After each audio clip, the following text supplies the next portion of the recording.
It was just before the start of the 1200 metre Numeric maiden handicap when the bridle of Ready No More broke at the barrier. The horse, tipped as second favourite, bolted, and left without any means of stopping, jockey Wayne Harris decided to bail out, misjudging his landing. Today, the 3-year-old gelding was playing it cool at the Broadmeadow stables of trainer Ray Wallace after the flighty end to its first start. For the past 9 years, the 26-year-old Muswellbrook champion jockey has ridden a string of winners for both Wallace and other trainers. Just last week, Harris returned to Australia after riding in Singapore. Ray boasts he's the best and, despite newspaper headlines, says the young gifted jockey will return to the saddle and the track just as soon as he can.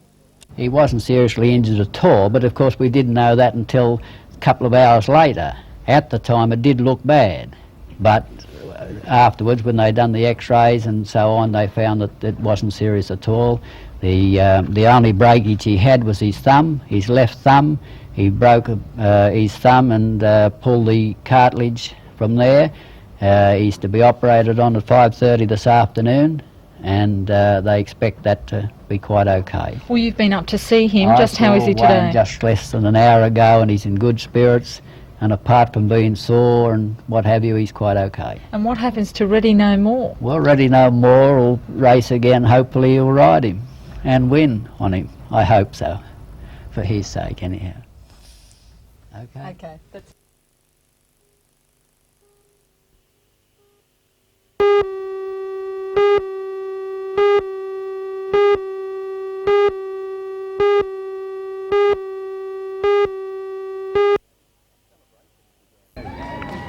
Celebrations began today with the raising of their flag above Christchurch Cathedral. From there it was a march to Civic Park to raise another flag, this time on top of City Hall. 200 Aborigines took part in today's symbolic flag raising and march, some of them descendants of the Awabakal tribe, which originally lived in the Newcastle area. One of the marchers was 11-year-old Anne-Marie Williams, who is the only Aboriginal entrant in this year's Miss Junior New South Wales quest. The theme of this year's National Aboriginal Week is the coming together of Aborigines and non-Aborigines. We're aware that our numbers aren't anywhere near as high as non-Aboriginal people in this country, and it's quite common for a school kid to go through his entire life and into university without ever actually meeting an Aboriginal person or becoming friends or getting to know that individual or part of his culture or heritage. So the first thing is, I guess, to raise awareness that there are Aboriginal people around, and then hopefully we may be able to raise their awareness as to the struggles that we face in everyday life.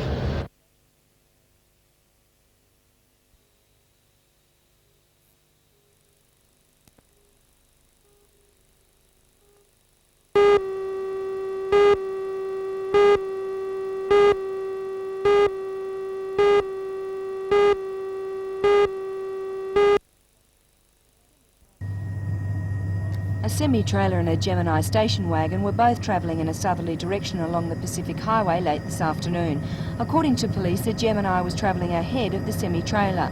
It appears that the Gemini driver braked his car, spinning 180 degrees, and ended up facing the oncoming semi. The driver of the semi made a desperate bid to miss the station wagon, but just clipped it before his own vehicle jackknifed and overturned.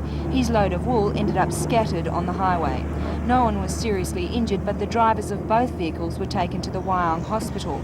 The driver of the Gemini suffered minor facial injuries. In another accident late this afternoon, a Holden station wagon and a Mitsubishi four-wheel drive utility collided at the intersection of Robertson and Burke Streets, Carrington. A spokesman for the Royal Newcastle Hospital said neither drivers were seriously injured, but their injuries are currently being assessed.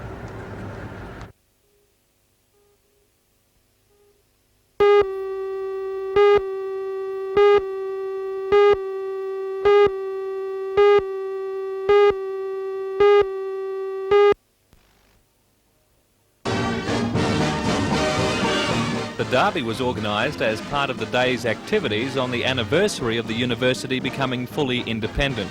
Outrageous designs were probably more in vogue than the speed capabilities of the machines.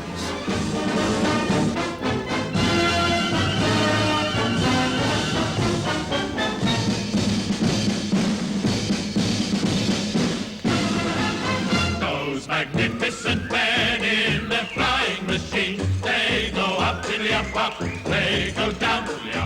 But, as in any race, there's nothing more exciting than a good spill.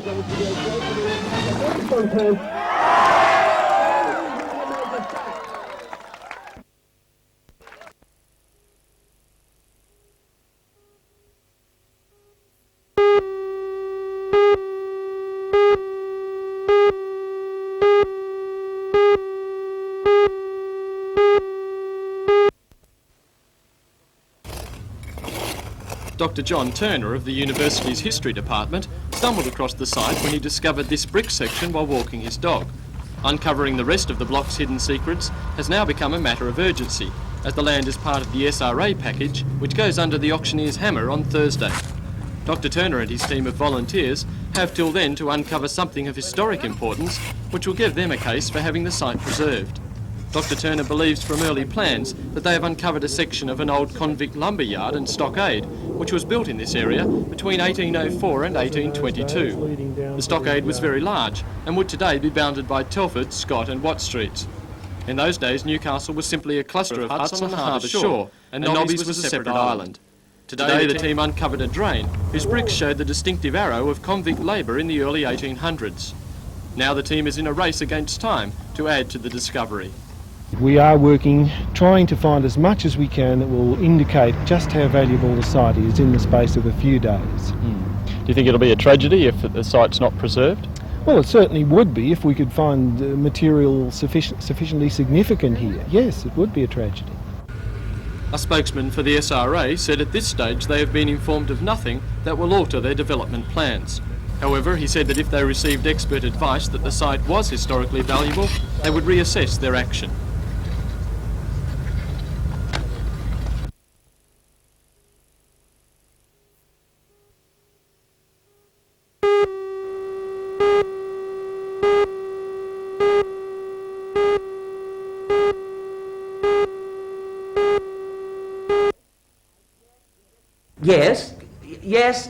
Yes, look, I promise. Yes, all right, bye. You just pop Here's off and Frank, put your head in the oven. middle-aged English lecturer Come who in. doesn't mind the odd drop as he contemplates life. She's Rita, a 26-year-old uneducated hairdresser married with a will to discover herself. Together they travel the road of discovery through playwright Willie Russell's Educating Rita. Actress Liddy Clark is well known for her film and television appearances. So just how challenging did she find her new role? Do you think apart from the fact that she comes from Liverpool, so there's an accent there, the enormity of the role to learn. I mean, there's a lot of words, and there's only 2 people on the stage to do them, so sometimes I'm not sure whether I'm up to scene 3 or scene 153, so it causes for a bit of excitement. Robert Alexander, a foundation member of the Hunter Valley Theatre Company, has also enjoyed a successful acting career. While he admits the film Educating Rita was a great hit, he believes the live production is even better. As opposed to the film, the difference is, of course, that the film had other characters that we only talk about. But I think it works better as a play in many ways because it's just got that really sort of tight theatrical process, you know, sort of it has a wonderful sort of curtain line at the end of Act 1, and then we begin this other journey for Frank, the education of Frank is the second act. She gets a lot like me. Educating Rita opens at the Playhouse Wednesday night. Oh, no, not exactly. Yeah, I was dead surprised when they accepted me.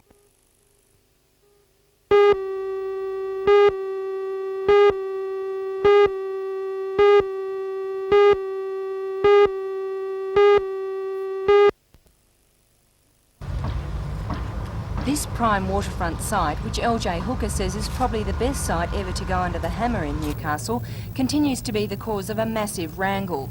Its commercial value is in serious doubt after archaeologists and historians uncovered Australia's earliest known industrial site.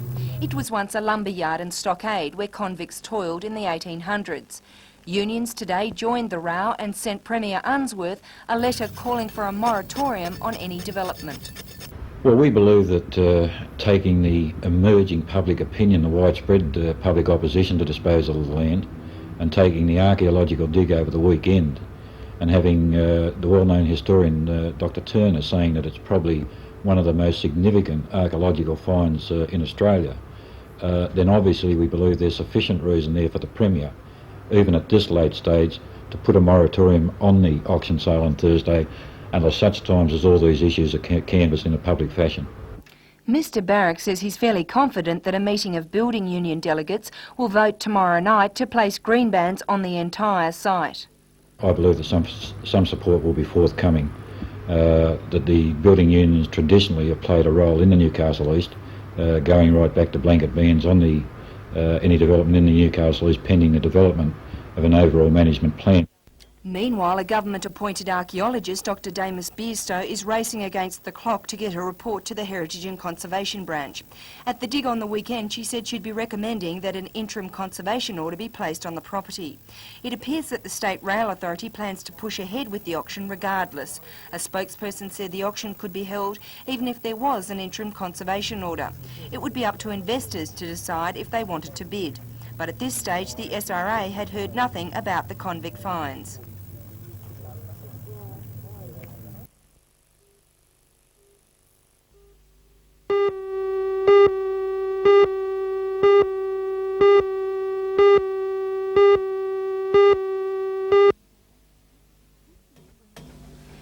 This year brings a lot of changes to the Matara Spectacular and its organisation, including a unique advertising campaign on the sides of 40 government buses which left the Hamilton depot today. The posters depict the different events that will make up this year's festival. All have been hand-painted by various community groups, including both children and adults. It's a new idea which the Bicentennial Authority is keen to adopt on Sydney buses. And for passing motorists, colourful billboards like this one at the junction also highlight Matara festivities. It's all part of a well-organised campaign. We're trying to attract more interest from local people to the festival. We're trying to bring more people from outside to come and join the fun. And also, the festival's moved to October this year, and so we need to let people know. Well, just how big is Matara going to be this year? Well, we're expecting an involvement from a lot more people. We're having very high-profile events, such as a sports game every evening, a very, very large parade, a sand modelling competition. It's going to be 1 kilometre on Stockton Beach. So we're hoping to involve thousands more than we have before.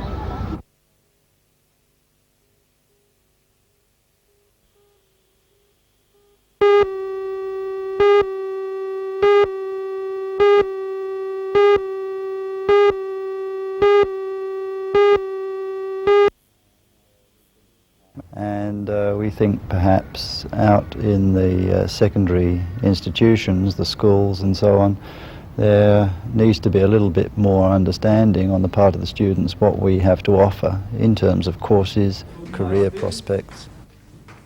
Professor Croxton, Dean of the Maths faculty at Newcastle University, organised the half-day seminar. He believes that more interaction between lecturers and teachers is needed in order to help high school students make the transition to tertiary studies. 50 secondary maths teachers today listened to speakers on such things as degree structures in the faculty, the role of women in mathematics and career prospects for graduates. Well, you seem to be directing the message at students and yet you're talking to teachers. Why is that? Well, we feel that the high school teachers are our most immediate contact with the high school students, and they are on the interface between the tertiary and secondary institutions. And so we feel Professor we should Croxton appreciate says the step 2 will be to go directly to the and students, and the faculty is now planning school visitations. He says the seminar's success today has assured its future. I think it is an event that could be usefully repeated every few years, yes, certainly.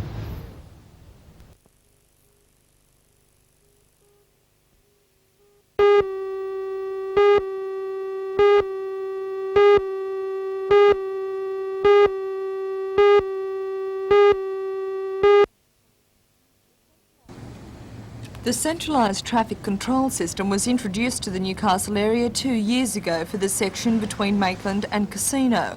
Since then, it's been installed into other areas in the state, and today a new addition was opened by Chairman of the SRA, Sir Lennox Hewitt. The change from manual to remote control will mean an upgrading of services along the 125 kilometres of single track between Aberdeen and Werris Creek, as Chief Executive of the SRA, Pat Johnson, explains. We'll be able to run longer freight trains and we'll be able to run them more frequently.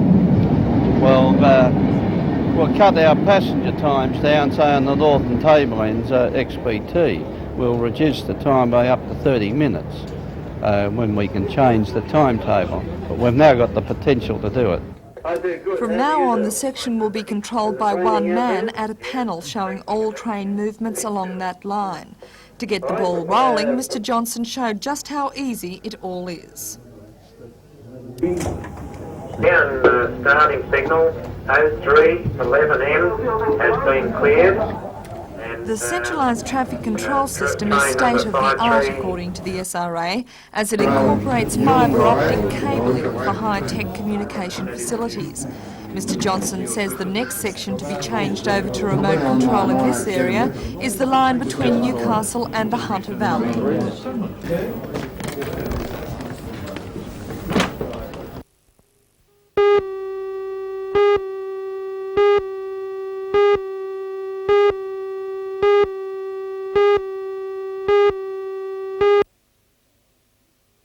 For an individual on the ban on the sale and use of DDT came after traces of the chemical were found in some samples of export meat to the United States. The levy, introduced in New South Wales this week, ranges from $3 a head for each animal sold to $20 per lot of 100. Hunter Valley cattle producers say the levy is just another cost they have to bear, and they've expressed concern they're paying for the possible contamination of export herds in the north of Australia, saying the Hunter Valley is virtually free of chemical contamination. Producers are also concerned at what will happen to the money collected and whether they'll see any benefit from it. Meantime, at the scone sales today, cattle numbers were slightly down on previous weeks. What's the demand been like over the last couple of weeks? Has it been pretty good? The demand's been pretty strong. Our numbers, of course, today are down quite considerably on last week. It's hard to know exactly what that's due to, whether it's due to fellows deciding to keep a lot of their cattle. Instead of selling them half fat, they're trying to fatten them right to the ultimate.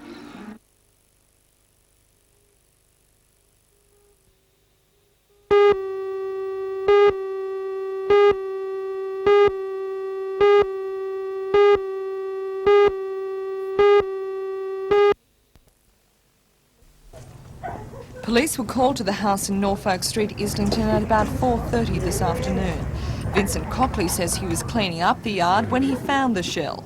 I just dug up a bit of metal and didn't know what it was. I just chucked it outside and didn't worry about it, just kept working in the yard. What made you change your mind? A couple of mates come around and said, looks like a bomb and that.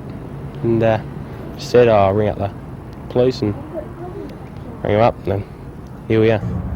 Police say the rusted metal object is the projectile from an army shell, and because the cone has been removed, they're not sure whether it's dangerous. Police aren't sure whether there's any explosives left in the projectile, so they've called on the Army Bomb Disposal Unit to come from Denman to make sure.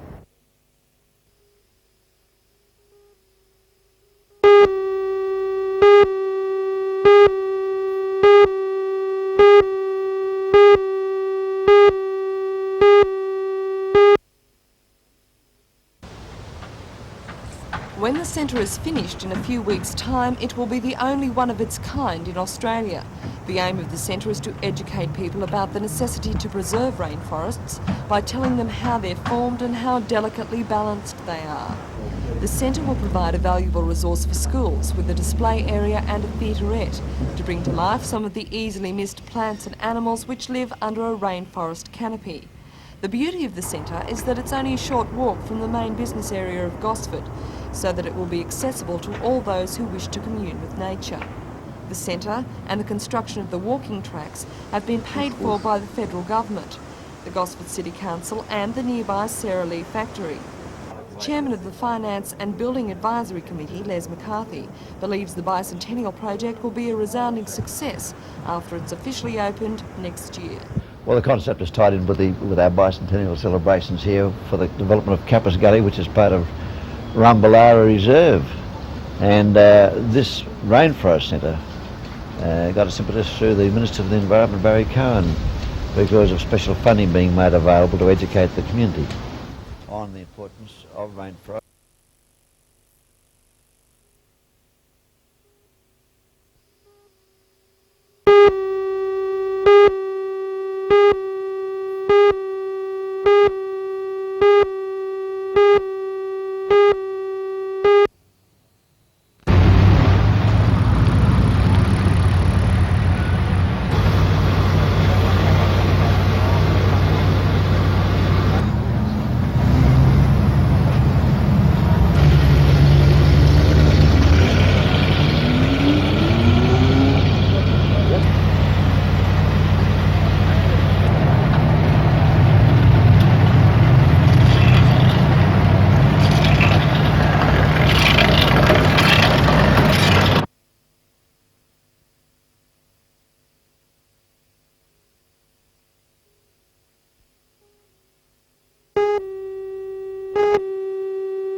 Lakes went into the match needing a win to keep them in grand final contention.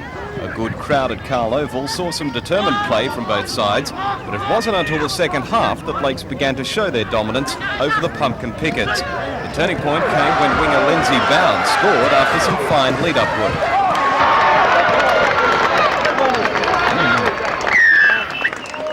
Peter Walsh and Steve Walters, along with Michael McKinnon and Michael Pittman, were the best for Lakes.